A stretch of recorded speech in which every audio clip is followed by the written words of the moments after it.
Everyone, আসসালামু আলাইকুম। দেখেন, আজকে আপনাদেরকে দেখাতে নিয়ে এসেছি আমার একটা ডাটা গাছ। অনেক বড় হয়েছে, বিশাল হয়েছে। এখন এটাকে আমি বীজ রেখেছি, এর মধ্যে আমি চারা করব। বীজগুলি দিয়ে আবার এই যে দেখেন কিভাবে হয়েছে আমার এই গাছটা। অনেকগুলি বীজ হবে। এখন গাছটা আমার শুকিয়ে গেছে, প্রায় বীজগুলি দেখেন কালো কালো হয়ে আসছে। যখন কালো কালো হয়ে আসবে তখন আপনারা বীজগুলি সংগ্রহ করবেন। এই যে দেখেন,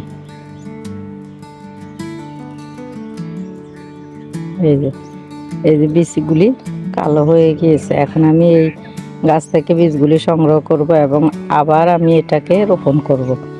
এই জন্যই আপনাদেরকে দেখাতে নিয়ে এসেছি কিভাবে আসলে আমরা এই গাছটাকে বীজগুলি শুকিয়ে তারপরে গাছগুলি লাগাবো। দেখতে থাকুন। আমি গাছটা আজকে কেটে রোদে শুকাতে দেব। শুকানোর পরে পরে আমরা বীজগুলি নিব এবং এরপরে আমি গাছগুলি লাগাবো, বীজগুলি রোপণ করবো। এই যে দেখেন, এখন এই যে এগুলি আসলে কালো কালো হয়ে গেছে। ডাটা যখন বড় হয়ে বীজ হবে এবং শুকিয়ে আসবে, কালো হয়ে আসবে বীজগুলি, তখন আপনারা এই বীজগুলি সংগ্রহ করবেন। দেখেন আমার ডাটাটা কত মোটা হয়েছে। এই জন্যে আমি এই ডাটাটা রাখছি বীজের জন্য। এখন আমি কাটতেছি গাছটা, কেটে এটাকে আমি রোদে শুকিয়ে ফেলবো। এরপরে আমি গাছটা থেকে বীজ সংগ্রহ করব। দেখেন আমার গাছটা অনেক বড়, তো সেই জন্য আমি বেঁধে রেখেছি একটা ডালের সঙ্গে। কেটে নিলাম গাছটা। আমি অনেকগুলি বীজ হবে আমার এখান থেকে।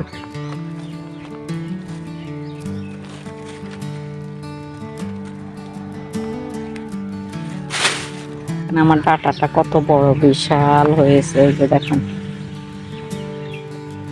দেখেছেন বিশাল বড় একটা ডাটা। এটাকে এই যে এখন আমি বীজগুলি নিব। এই যে দেখেন, এগুলি কেটে কেটে তারপর আমি এগুলি রোদে শুকাতে দেব। আবার এই ডাটাগুলি খাওয়া যাবে।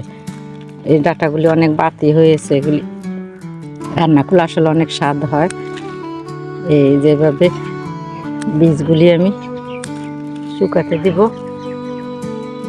নিয়ে নিচ্ছি, সবগুলি শুকাবো। এরপরে আমি বীজগুলি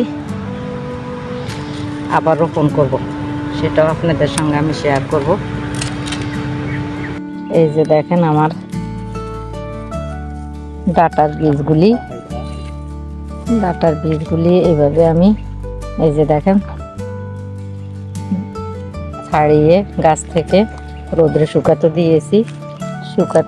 এগুলি প্রায় 2 দিন শুকাবো, তাহলে আমার বীজগুলো সব নেওয়া যাবে। এই যে দেখেন এখনই অনেকগুলি বীজ বেরিয়ে গেছে। এই যে দেখেন,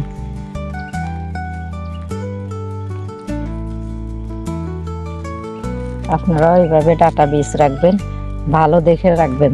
যে ডাটাটা মোটা হয় এবং পুষ্ট থাকে, বড় হয়, সেই ডাটারই বীজ রাখবেন। যে কোনো বীজ রাখার জন্য ভালো গাছ এবং ভালো ফল নির্বাচন করবেন, তাহলে আপনাদের এই বীজগুলিও ভালো হবে এবং পরবর্তীতে যে বীজগুলি, ওই বীজগুলি লাগালে গাছগুলি ভালো হবে এবং ফলনও ভালো দিবে। 2 দিন শুকানোর পর আমার ডাটা ফুলগুলি এরকম হয়েছে। আমি আপনাগুলি বীজগুলি পরিষ্কার করে বিচিগুলি নিয়ে নেব। দেখুন অনেকগুলি বিচি হয়েছে আমার।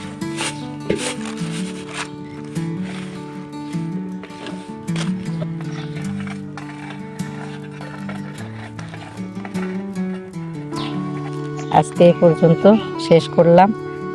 আপনারা কে কে আমার মতো এরকম বীজ রেখে রোপণ করেন গাছগুলি, গাছ যে কোনো গাছই আমাকে জানাবেন কমেন্টে। আজকে এই পর্যন্তই। খোদা হাফেজ।